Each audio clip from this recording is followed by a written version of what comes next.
my old eyes can't see it. It's here, I know.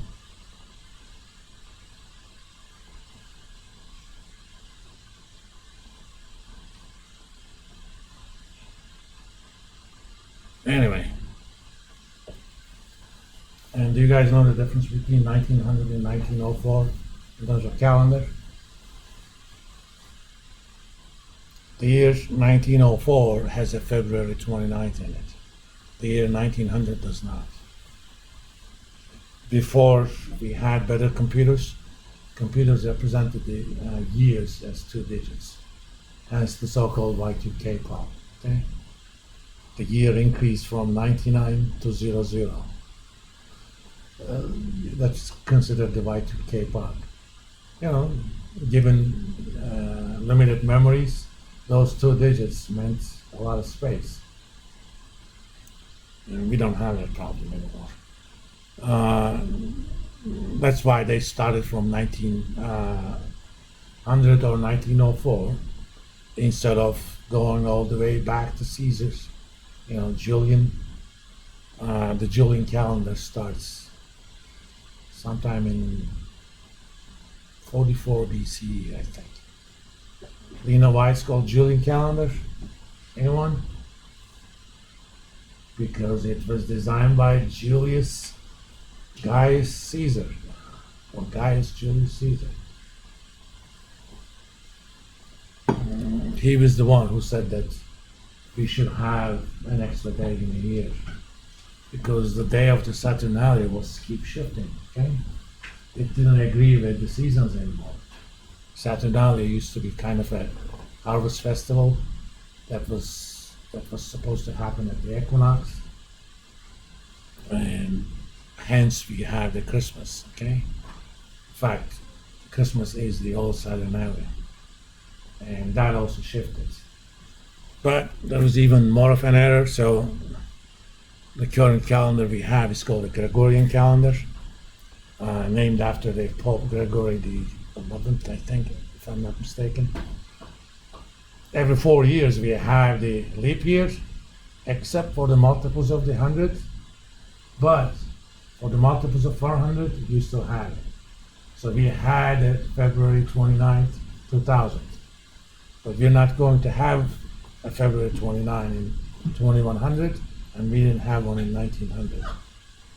So Excel basically counts the days as number of days that has passed since, depending upon your option, either 1900 or 1904, January 1. Of course, I'm gonna format that the way I like them, more number formats, date. I like it this way, right? Again, just because I'm showing 2 digits in the years, that doesn't mean anything. It's just showing. Internally, it's represented as an integer. All right. I want a little bit bigger. So LQD. Nope, not LQD. Woo. Oh, let me also show you. Suppose you don't want to write a lot of stuff, but you also want to remind yourself, not yourself. I work in some languages these days, so my accent goes here and there. If you want to remind yourself what Wu is, without actually showing that on the cell, what are you going to do? What can you do? Anyone? You insert a note on the cell, okay? New note or comment, and I'm going to do a note. This is weekly return for Vanguard S&P 500 index ETF. I'm going to come on.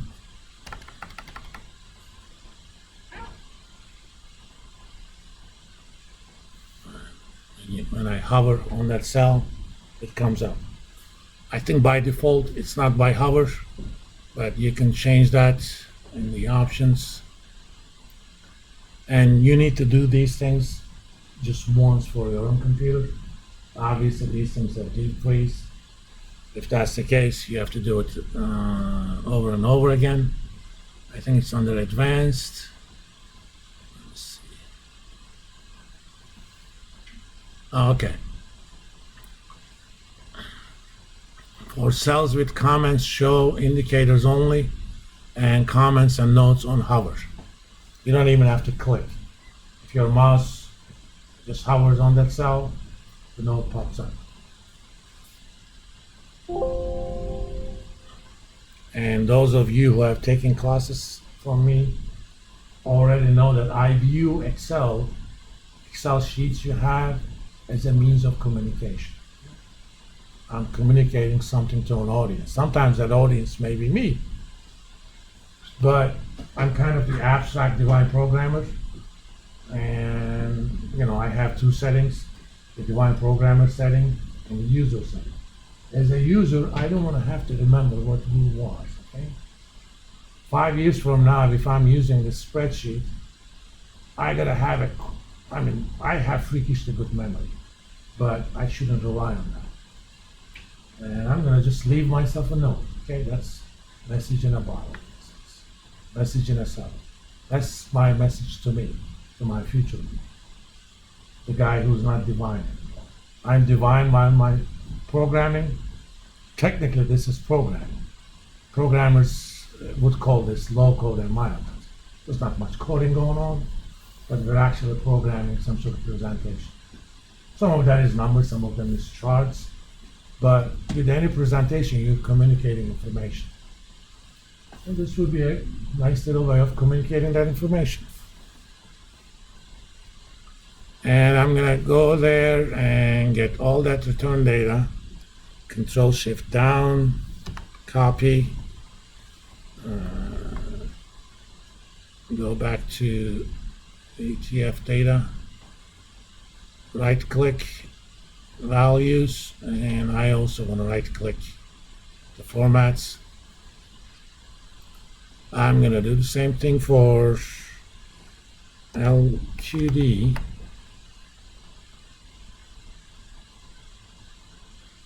All right.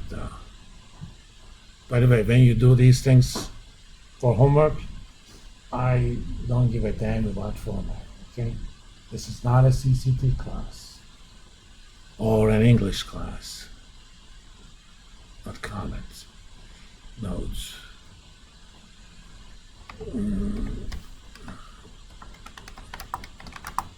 These are return data for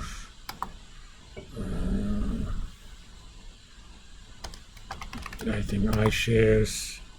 I may be wrong on that, but investment grade.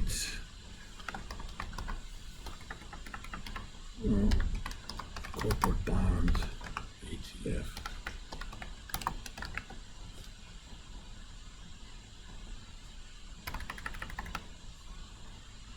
Okay, the return date on that is starting earlier, so I'm gonna go ahead and find that date.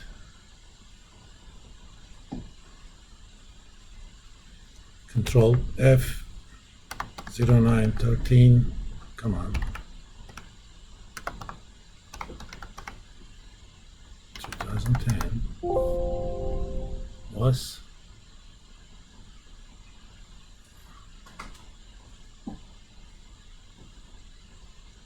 on 9/13/2010.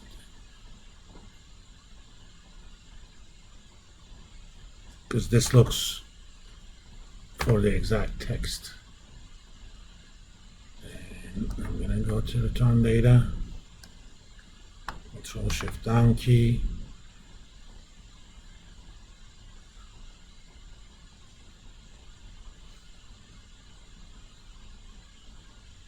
And finally, what was the last one we had? UUP.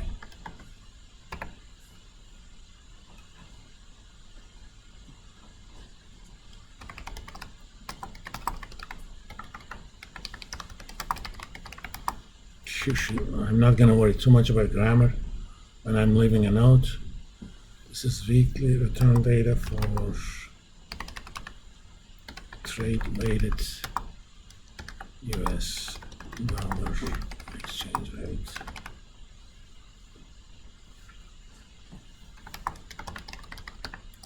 Positive return means US dollar gained value. Because with the exchange rates, you always have to worry about what that means.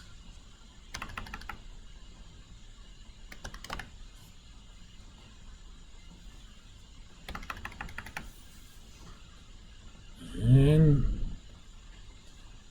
control, oops.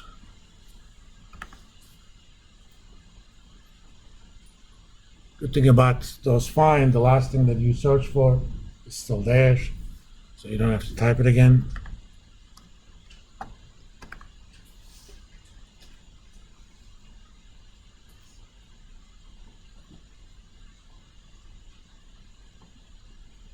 And I don't need these guys anymore. I have the original files anyway. And there's also a good adage from the old guys in the computing industry. A, don't ever compute anything twice unless you have to, because that uses resources. And B, don't store anything you don't have to. Again, in this day and age, you guys are probably not even worried about that sort of stuff.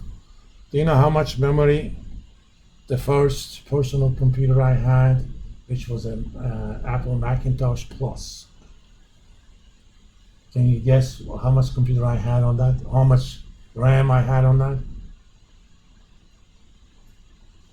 It's a wild guess. You know what RAM is, right? Memory, random access memory. 1 megabyte, not gigabyte, megabyte. It also had a floppy disk, and I had a hard drive. But I spent a lot of money on that. I think it was 16 megabytes. So those kinds of resource constraints were important. Now,